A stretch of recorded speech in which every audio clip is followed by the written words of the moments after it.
Hi guys, I'm with my friend. His name is Kira. Ibalik dito sa San Jose del Monte, Bulacan. Oh, sige. Nagpaalala nga ang barangay sa mga residensya sa tamang pagtatapon ng mga basura para hindi dumarami sa mga kanal at sa lagusan din ng tubig na siya nagiging sanhi ng matinding pagbaha. Sa mga sandali po ito ay naayos na rin yung railing doon sa tulay para masiguro hindi magiging delikado sa mga dalaan. Kaya ang pinagsariwang balita ang lagi dito sa San Jose del Monte, Bulacan. Balik sa iba. Ice. Kiss me,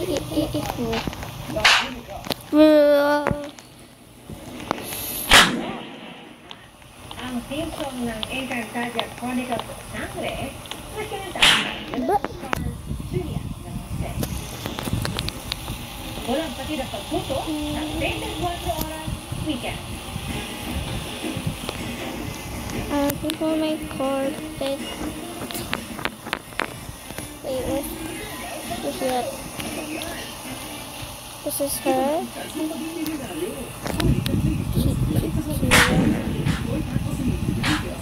She's my friend. Like a more.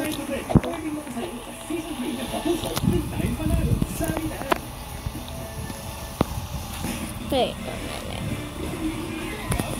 Okay, she's it. Oh wait, I forgot to go on my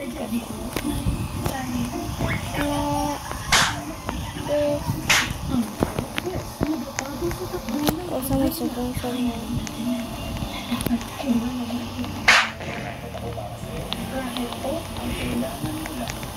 Dude, get out.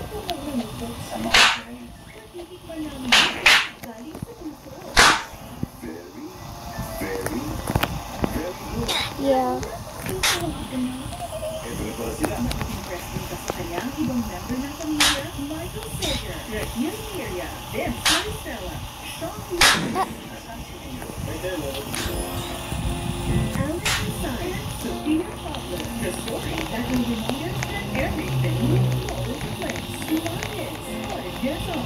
Starting Monday, 5:45 p.m. on GTV. Dahil mas solid kayo sa suporta, mas malaki na rin ang premyo na tinitay sa inyo. Mag-selfie habang nanonood ng mga gabi. Makita ng buo ang TV mo. Nasa Facebook page ng GMA Pag-Gabi o mag-subscribe. Pwede sumali ay mas maraming entry, mas maraming chance na mag-voting. Makinulit ang manlalaro sa Tango ng 100,000 pesos. Where's Kira last? I think I'll go. Stop. Call me.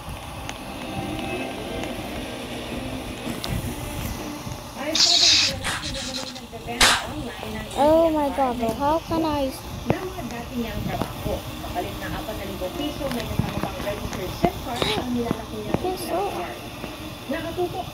Oh wait, forget that.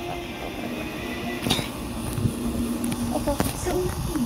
Ilang naman na nag-uusap ang dalawang lalaki nito sa West Great Park, Caloocan. Pero ang lalaki pala na thank you na t-shirt.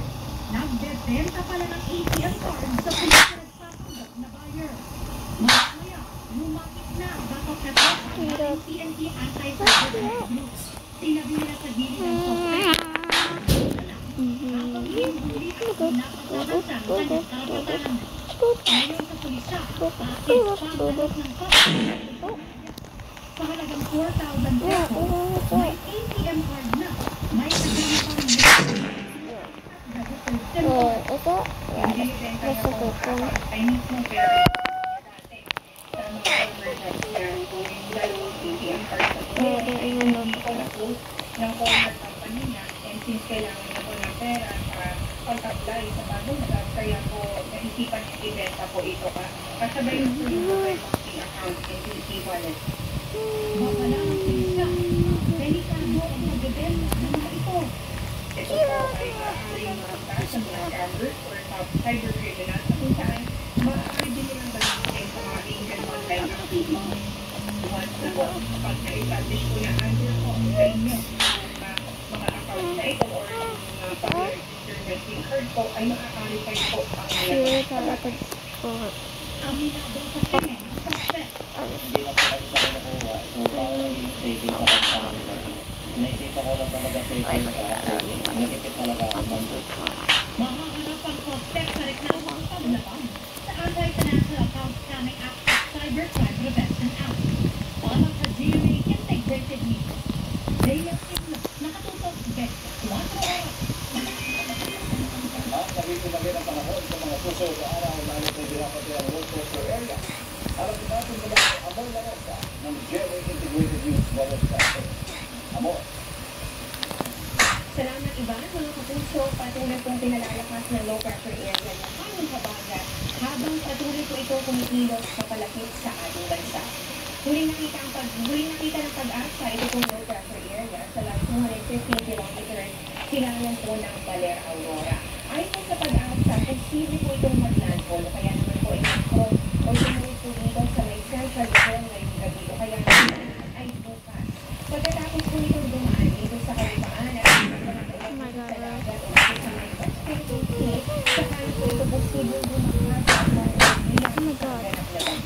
pero pwede kang bulan at pwede kang magkaroon ng mga pagbabago sa mga susunod na at sa mga susunod na araw. Sumatapos po itong palalakasin ng aming habagat ng Southwest Monsoon kaya naging handa pa rin ang ito ng ating bansa sa mga susunod pag-ulan na dadating po ito.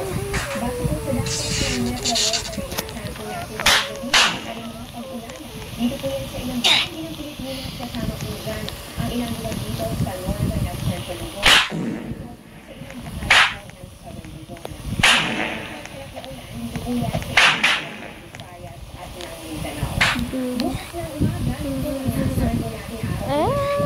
Dito po sa dito inaasahan natin lagay ng panahon.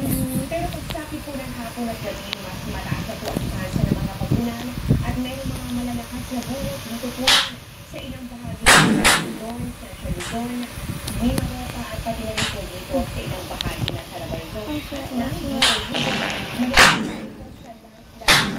Gaya po ng nakalasan sa Bulacan, epekto po yan ng habagat na pinalakas nitong low pressure area na patuloy po kumikilos sa loob ng Philippine Area of Responsibility. Kung sino kayo po nakagalan sa Visayas dahil na dito sa Western Portions, kasama po ang Negros Island Luzon. Sa Bulacan, wala po ulan sa umaga at uyan, pero ngayong hapon may chance na po ng mga kalagkalang na pag-ulan, kaya nagsimulat pa rin po ang mga aksidente. Sa mga kalamang mananahan, ngayong gabi po, posible pa rin po ng mga kalagkalang na pag-ulan sa ilang lungsod. Mataas po ang chance ng ulan bukas, lalo na po yung pagsapit ng hapon at ganun po pagsapit ng gabi. Pero mga kapuso, gano'n po ngayong araw, meron po tayong mga break. Ito po pagkakataon na una-una po yung kapag-ulan at kapag-ulan po ng kapag-ulan po ng ilang ay nakakaalit sa mga pag-ulan.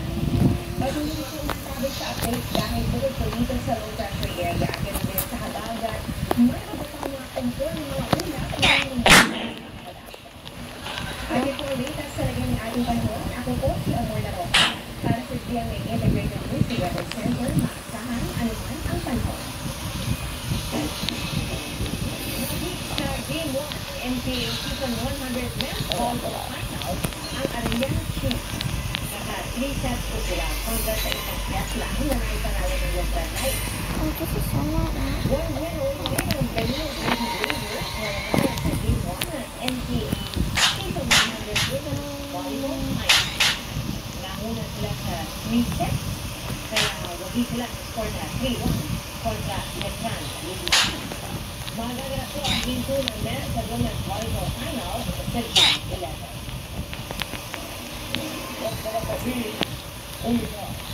Senior citizen sa Baliwag, Bulacan, ilang beses sinubukan paninindigan hanggang napatumba.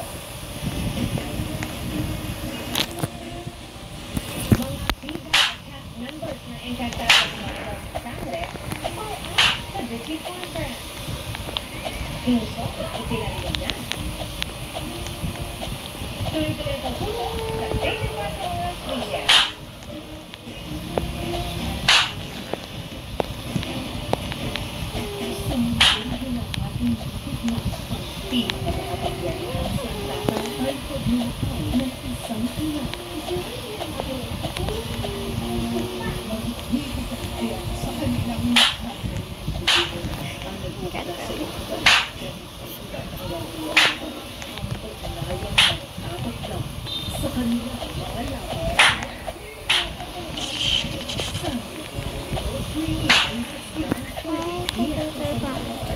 I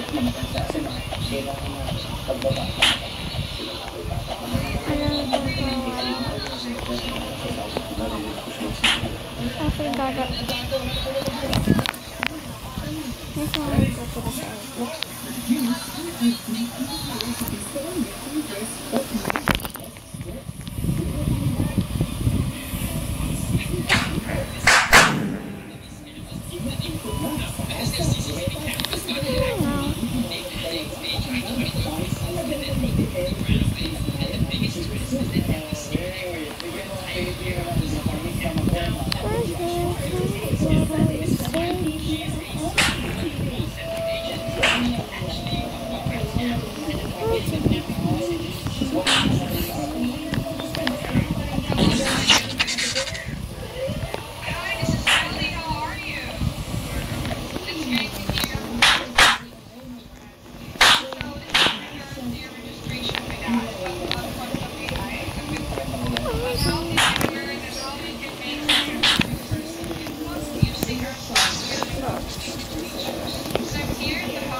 Oh, you did it. Makikita ko ito sa bunga ng sisig. Ito po yung pagkakita sa isakindaan sa paligid nila. Okay po, ito sa mga kalita. Pero pag natin ka sa pintura ng tindahan, bigla po bumunod ang bari. Kung niya, o nagkaan ang kanyang bari, kaya i-address niya ito sa pinutot. Hanggang ito na kayo ang sabi niya, situmpot atas na taong buhay na babae. Sa sarili ng biktima at kamatay, ito mispantan na at inimbestigahan ng motibo sa pamamagitan.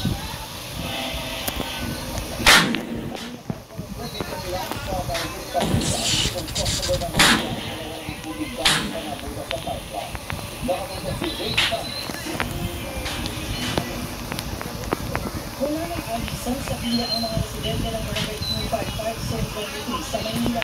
Hinihintay nila ang balik sa mga tratang gobyerno na nag-garasyon sa kanila ng tubig.